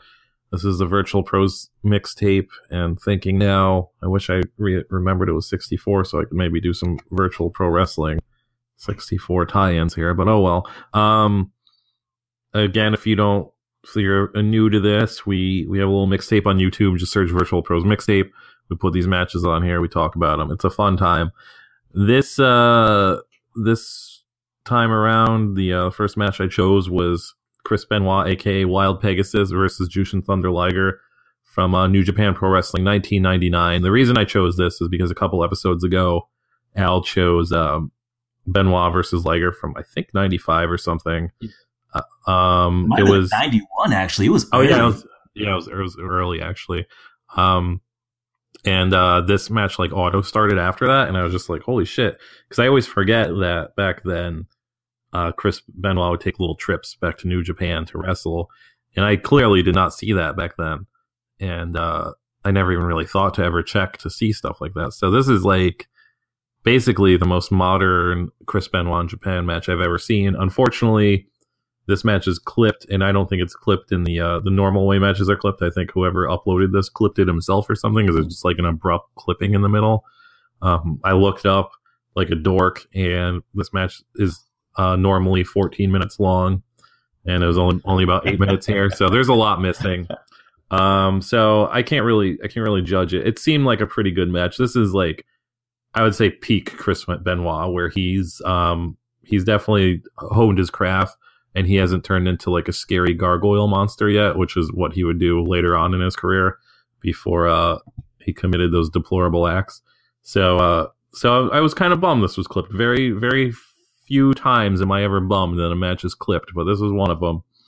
Else I really have to add to this is that they have a black canvas, because I think this was during the pay-per-view or whatever you want to call it. It's called like Fall in Black. And I think this was when they were doing the Chono something or other. It was all black shit. And I don't know why more wrestling promotions, big-time wrestling promotions at least, I always see it on independent wrestling, but I don't know why more big-time wrestling promotions don't use black canvases. I don't know if it's like some camera thing where it doesn't pick up properly, or maybe, I don't know. You can't tell me like the canvas maker is just like, no, they only come in blue and gray, and if you want it dyed black, it's gonna be $45,000 extra. That doesn't make any sense. So I don't know, man. Black canvas. I guess ROH, they used to. I think they still haven't black canvas. So I guess there's that. But I don't know. I think black canvases look way cooler. But yeah, this match is. I mean, it's whatever. I'm sure if it was the full match, it would be more exciting. There's a cool top rope fisherman buster. They kick out of each other's super duper finishers, which is cool to see. But I just wanted to see Chris Benoit, late 90s Chris Benoit in Japan, because I never saw it before.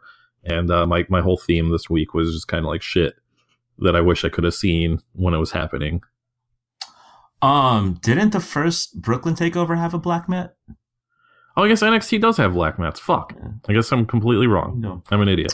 Okay. Anytime I see the spot where like someone like reverses like an attempted back suplex off the top rope, and like they do a cross body, and like they essentially just like land on that person's head, it always kind of fucks with me, especially when it's revealed that that person later on had brain problems. A couple weeks ago, AJ Styles, he did this to Daniel Bryan, and I was like, man, I don't know, you shouldn't land full force, full weight on some guy's fucking head like that. Yeah, the payoff for this move in this match, like, it doesn't seem to be worth it, all things considered. It always looks sort of goofy. Liger later on, he hits like this pretty breathtaking brainbuster. I think the brainbuster legit is like one of the biggest displays of bravery in pro wrestling. Like, I know there's a way where it's like totally safe, obviously, but every time I see it, I'm like, that dude's never walking again. That guy's definitely going to be blinking once for no, two for yes. Like, it always looks fucking crazy to me. Also, like at one point, Benoit, he gets a 2 count, and I'm pretty sure he tells the referee to stop fucking around, which to me is like pretty sweet. Like, it's up there with Scott Norton saying "what the fuck" when Jushin Liger was messing with them. I just love swearing in wrestling. It's really it's really realistic. It's a pretty cool compact match, I guess. It's worth checking out. I looked. The rest of the card is fucking whatever. It's just like a bunch of dudes I never really cared about from New Japan. Although there's a Dean Malenko Koji Kanemoto match on this card too, so maybe I'll try and seek out to see if the rest of this is on New Japan World to check it out. But I feel like such a loser even saying that I would watch a match I already watched. But whatever. That's okay. We do a wrestling podcast, dude. We're too pot committed to be ashamed about this shit. My first match of the night is Tetsuya Naito versus Christopher Daniels, 4/25/2008. God dang, tomorrow is the 10-year anniversary of this match. How wild. It's been 60 plus episodes, and like, I absolutely hate to talk about attendance, but I could tell this is like definitely like the struggle years of a New Japan right here. It looks like they're wrestling like in a school cafeteria or something. Both these guys are wearing boy shorts, and like I totally forgot this was like a look that like dominated like the mid-aughts. And like truthfully, I'm pretty glad this got phased out. Like you should just either wear pants or underwears, man. Like no in-betweens in wrestling. Like you got to pick one or the other. Like you're either showing thighs or you're not. With that said, Okada, if you're listening, this doesn't apply to you. You can wear those boy shirts all you want. Bring those fucking thighs back out, man. I miss them. Anyway, getting to the match, Naito, he gets thrown into the crowd, and like his foot knocks a chair into like this older dude's leg, and I think this older dude like for real got hurt. Like he stands up to like walk it off, and the crowd starts like laughing at him. It's pretty fucking merciless, man. Also, it's kind of weird to see Naito, like, he had some ups in this match. Like, I bet he could, like, dunk a basketball, like, in 2008. He was doing, like, all kinds of, like, these high cross bodies, and I was like, I know I can't do that shit now because he's had, like, surgery on his knees or whatever, but it was still kind of a sight to see. I picked this match because I thought it'd be fun to see, like, young boy Naito and, like, realize how far he's, like, progressed, being into, like, this all-timer, like, wrestler. But I also really picked it because it's labeled as a NJPW greatest moment on YouTube. And then if this was like a greatest moment in 2008, man, 2008 must have been a fucking rough ass year because this is like such a whatever match. I can't recommend this at all. Pass. What'd you think? My notes kind of mirror Al's in kind of a different way, though. First off, I'll start that I've been following Christopher Daniels' career loosely for 18 years now, but never have I ever noticed that he has an ankh tattooed in the middle of his chest. And I don't know, like, it's weird because I didn't do any research after this, so I can't check if he has more tattoos, and that's why I don't notice it, or if he just still literally just has one tattoo of an ankh on the middle of his chest, or if he got this removed, or what the deal is. But it was really crazy because yesterday I was just thinking about how stupid people are when they're like, I can never get a tattoo because I'm so indecisive. Because I'm just like, who fucking cares, man? You live once. Like, who gives a shit? It's not like you're naked all the time. What the fucking cares? But with that said, I would never get an ankh in the middle of my chest. That is something I would regret. So now I understand why those people say stuff like that, because I would regret this every day of my life. As Al alluded to the venue, I wouldn't say this looks like a school. It looks like a loading dock to a big building, which is gives it like a real Street Fighter 2 appeal to it. Like, oh man, is this an underground wrestling match? And I was very glad this had a non-stationary camera, because as soon as I saw the venue, I was like, this is going to be a stationary camera. But luckily it was moving, so that was good. No commentary, of course, but yeah, like Al said, these are two guys in boy shorts. I wrote down very solid technical match between two guys in vinyl shorts. And wrestling has changed quite a lot over the past 10 years, especially New Japan, because, I mean, I'm sure this was still a juniors match, so it wasn't high on the card, but it's still, like, it's a fine match. It's just, it's a match from 2008, and two guys in vinyl shorts. That's exactly what it is. So there's nothing too appealing about it, but I will say, so we're on Twitter, obviously, VRTL Pros.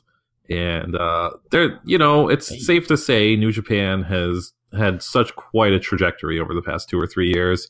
It is a very popular thing amongst people just getting into wrestling. It's very possible that not only is New Japan maybe the wrestling that people find their first exposure to non-WWE wrestling, it could even be their first exposure to wrestling at this point. That's how wildly popular it's gotten with certain crowds. With that said, it's safe to say a lot of people have only been watching New Japan for a couple of years, including me. Even back then, I never watched it. But they've only been watching wrestling for a couple of years, and I'm not a gatekeeper or anything like that. I'm really glad new people get into wrestling, enjoy it. That makes it less shameful when people get into it. So I'm very happy. At the same time, I think younger people especially, get very opinionated about things, and they just say things to sound educated about it. And it really annoys me, and I hate it. And just shut the fuck up. Just wait until you're educated about something before you start talking like you're educated about it. What I'm getting at is, Al, how long do you think it's going to take until the new hot take machine on Twitter is that these Naito years are better than his LIJ years? Do you think it's coming soon, dude. It's coming within the next, like... He's gonna win the strap, I think, next year, right? Yeah. It's gonna happen January 5th, fucking 2019. Book it in your calendar, dude. They're gonna be like, yeah, when he was tagging with fucking what's that dude? I can't even think of his fucking name. When he was in High Limit, man. I just really think it was better than his LIJ work. You know, it's gonna happen. Yeah, dude. yeah. The day after fucking Wrestle Kingdom, whatever, it's happening. That's what I was thinking while I was watching this. I was like, man, you can never sell me that this is peak Naito. So, but I do know it's coming too. It's definitely coming. So if you're young, you've only been in wrestling for 2 years or 3 years, and you want to just sound like you're educated, don't come up with shit like that, because you're just going to sound like an idiot. So avoid that. My last match of the night is from UWFI again, and they're called. Sorry, I said High Limit. I meant No Limit. I apologize, fucking hardcore wrestling fans. Let me take it back. Podcast Correction. wrestling license revoked. This is a UWFI, another callback to a match Al picked, and fitting my theme. This is Gary Albright versus Bad News Allen, aka Bad News Brown. I didn't check the exact date, but I believe this was around 1993. I picked this match to kind of coincide with the other one as like a match I would have liked to have been able to see in a more timely manner, basically because for whatever reason, when Bad News Brown was in WWF, I was a huge fan of his. I completely bought in to his bullshit shtick of being from Harlem and being like a scary badass man. But, you know, it turned out he was supposedly like a legit badass. He just wasn't that kind of badass that he was portraying in WWF. I remember he had that sewer rat match where he's supposed to bring a giant rat to the ring, but it wasn't really that big. And I was, for whatever reason, it's just like the heart punch with me, or it's this reverse psychology where his finishing move was basically an enziguri, but it was called the Ghetto Blaster. And I was like, man, that must really hurt, because that move is dumb. So like if that's his finisher, he must be really masterful at that really boring basic move. So I forgot, like, I think I was like searching for some specific Bad News Brown in Japan shit, but I couldn't find it. So I was just like, oh, he fucking fuck Gary Albright in UWFI. That's probably pretty interesting to watch. The jury's out on that one. I don't know if I would say this is interesting. I mean, it kind of was for what it was. It's super quick.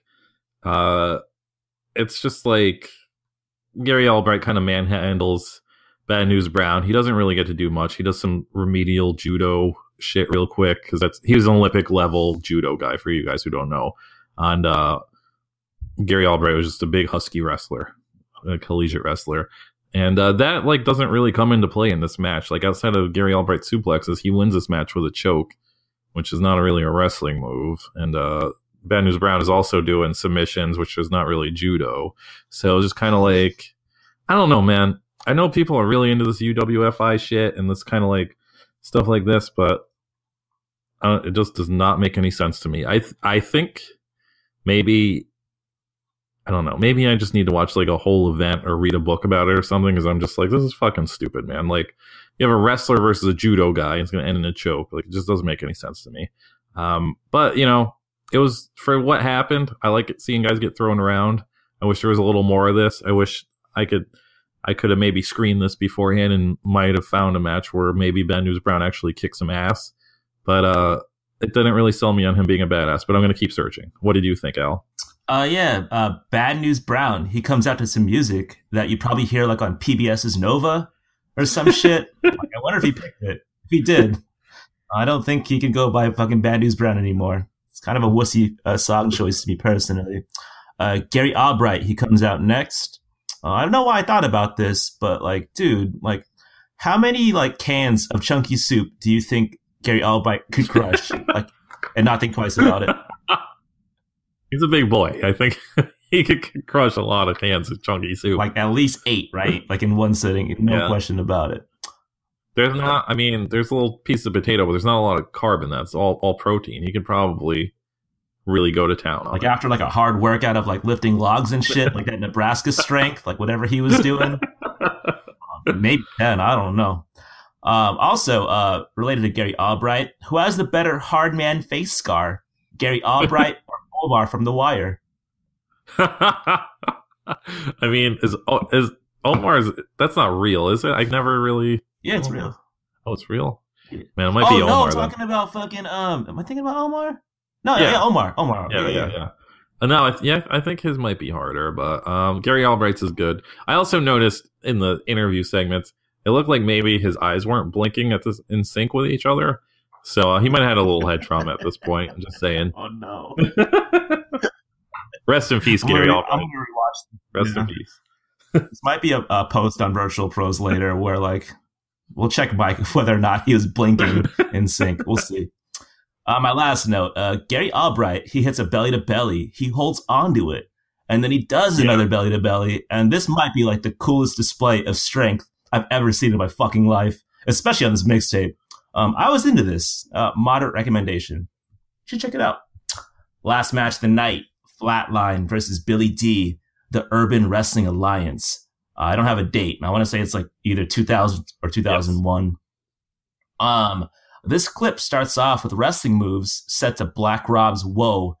And like, I'm fully fucking torqued for this video right now, dude. I got so pumped up. Yeah, like I said, a light Wikipedia search tells me that this federation, the UWA, existed from 2000 to 2001. It definitely feels like a product of that era for fucking sure. Also during this clip, Billy D, he's seen talking to the commissioner of the UWF, Alonzo Brown. Alonzo Brown, he's wearing a leather sport coat and a silver chain, definitely not influenced by Denzel Washington's character in Training Day. I'm pretty sure of it. And he's asking for another chance at Solo. This other guy says, another chance? You sound like a Biggie record, which is like such a great line here. Like whoever wrote this segment, like you deserve like some sort of award here. This match though, it gets to the wrestling eventually. This match, it kind of chugs along until they cut to the crowd and Monique is there and she is like really cheering for Billy D. This is such a bizarre clip in this video. The match from like a work rate perspective is very poor. I think one of the announcers, when Flatline, he locks in like a wrist lock. He was like, look how technical he is. It's incredible. I was like, no, it's just a wrist lock. It's not that impressive. If you are a fan of like Def Jam Vendetta, this promotion is essentially that game brought to life. I can't recommend this enough. This was incredible. What'd you think, Mike? How do you find this? How did you stumble on this? I don't know. I think I was just like in this weird like YouTube K-hole with this guy's channel, and he like uploaded like all kinds of shit from like Coliseum home video, and for some reason he had this, and I was like, I'm picking this. I don't recall the Urban Wrestling Alliance. That's safe to say, because there's a UPN tag on the screen. So this was on some UPN channel affiliate, which is much like that one match we talked about that took place in a women's prison, which also had a UPN thing on it. So I'm really glad I'm really sad I missed out on this late 90s, early 2000s local UPN wrestling, because I got none of this where I grew up. So that's a bummer. As Al said, this starts off with a Black Rob video, and for some reason, I don't think I've heard the rapping version of Whoa in so long, where there's actually like lines and not just the instrumental.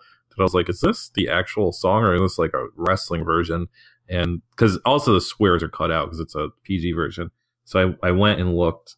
I had to search for Black Rob Whoa, the real video, and this is the real video, by the way. But the whoever uploaded the real video only had one caption that just said, "As you can see, real hip hop is not on the radio," which is kind of a lie because this song was on all the radios in 2000. You could not avoid this fucking song in 2000.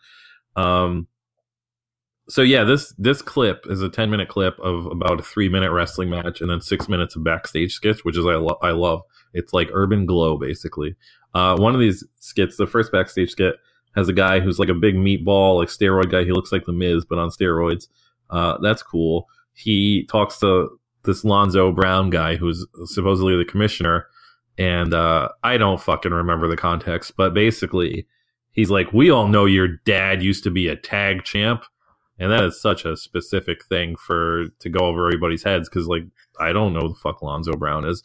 And there's a lot of nepotism in this, because it goes on to Billy D demands the match against Flatline by saying, "My grandpa was Big Jake Thunder, and my dad was Lightning Jack. I'm a legacy. And like, you can't do this, man. You can't just fucking make shit up and just be like, oh, his dad was fucking Lightning Jack. Holy shit. It just sounds real dumb, even for 2000. This is a real testament to how popular wrestling was in the late 90s and early 2000s, though. Because, I mean, during the match, it's all canned chairs, and there's every, like, Monique's in the front row, and then there's, like, a bunch of quote-unquote babes in the front row that were obviously paid to be there. But this is still, like, a decent-sized venue filled with people that are here to see wrestling. And you cannot, even for free, I don't know if you could scrape up this crowd for a bunch of no-name bozos who just look like extras from a movie. In 2018. So that says how popular wrestling used to be.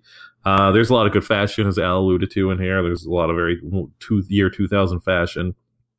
They cut to a man in the crowd wearing a Pray Hard shirt, which is a callback to late 90s religion shirt. So that was cool. I haven't seen that in a minute. There's a straight man announcer, a straight white guy man announcer, and then like a black street guy announcer. And I don't know who these fucking guys are, but the black dude has the most tired fucking references, even for 2000. He says Flatline looks like a guy who just came from Nam. This is 2000. The Nam, that ended in like 1975. This is still a 25-year-old reference. And I'm just like, who is this fucking guy? He later refers to this match as, compares it to Ali versus Foreman. Another very old thing that happened. Like, I don't know who this guy is. I'd like to know, though. Also, Flatline's finishing move was the G-Shock, which is the name of a watch. Did that exist in 2000, Al? Were there G-Shock watches in 2000? Yeah, Casio's been a thing for, like, forever, man. Okay, so there's no other... That has to be named after the watch, right? Like, there's no other explanation for the G-Shock. Like, it's just the name of the watch. So that is the... And it's just like a... I don't know the technical name, but it's like that choke slam bomb, and like, I don't know, man. I would love to see more of this if it exists. It's real bad though. It has that show that was like American Gladiators but wasn't American Gladiators feel that Terry Crews was on. That's the name is escaping me, like Pit Monsters or something. I don't fucking know the name of it, but it has that feel to it. This is great. I think there's money to be made in making compilations of like all these like late 90s startup wrestling projects that people had, and just like putting them on some streaming channel, because I could watch this shit for hours. But high recommendation to watch. It's 10 minutes. It's fucking great entertainment. I'm gonna watch some like Shasta McNasty and Slamball afterwards, dude. Anyway, that was episode 64 of the World Champion Sound Virtual Pros podcast. Hit us on Twitter and Instagram at VRTL Pros. By the way, we hit 3K followers. Well, I like this. Yep. Tell everyone. Tell all your friends. Hit us on SoundCloud. Hit that heart. You know I like it. And if you haven't, leave a 5-star review on iTunes. It helps a lot. And subscribe if you haven't already. Mike, any last words? Hey, thanks for listening. Hopefully the references in the next episode are still kind of timely as we're recording it in the future. We'll be all right. See you guys soon.